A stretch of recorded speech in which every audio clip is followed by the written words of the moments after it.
Hi everyone, comic reviewer here. This time reviewing on the 1984 film Nightmare on Elm Street.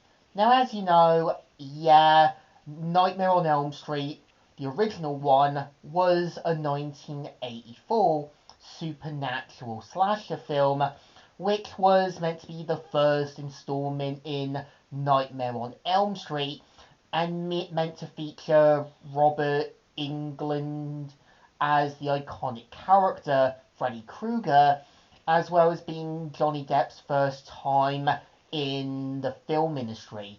So the premise of the film is meant to follow Nancy Thompson, who, after her friend Tina Gray tragically gets murdered by some unknown force, we see how her and her friend Glenn try to put the pieces together and try and understand what this unknown entity is.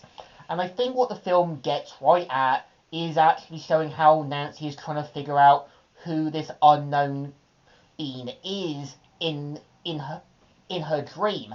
And we kind of see how, the unknown being known as Freddy Krueger is meant to be something from the past.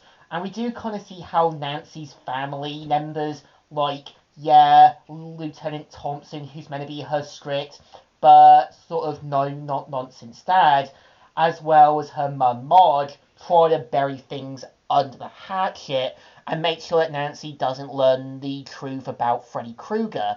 And I think what the film tries to do, and this is my opinion, is showing how sometimes we let our dreams become more of a reality, and sometimes we have a hard time when in our sleep realizing if it was real or not.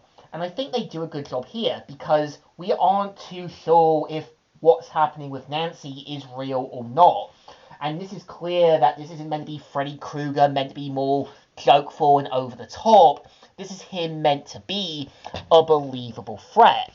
And I think the film does come across as a little slow at times, but I think that was the point. It's meant to build up Nancy and Glenn trying to put the pieces together and understanding what this kind of threat is. And when we do kind of see how, characters like Rod, as well as basically Tina, get murdered by Freddy Krueger, this is a force that is basically unknown to them.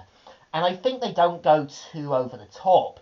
They know deep down they're being more tamed with it and not making Freddy Krueger the over-the-top jokester that he would be in the later films. And they do build him up to be this actual, believable, and dangerous threat. And I think this is like looking at the original Nightmare on the Friday the 13th film. We do kind of see how, as long as you didn't have Jason, you had a film with Jason's mum in a realistic, tragic setting.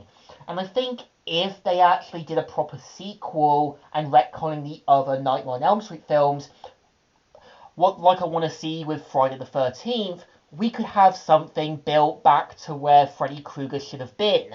And I think this is a reason why I think characters usually had potential back then that usually gets squandered, wasted, and then building up to be this believable threat, only to get flanderized because of poor writing, decisions, and ideas in the boardroom. And I get it, flanderization happens where it becomes more of a gimmick to the character, making them this kind of iconic kind of joke when it becomes their running gag theme. And I think flanderizations can be avoided as long as you know who your character is supposed to be.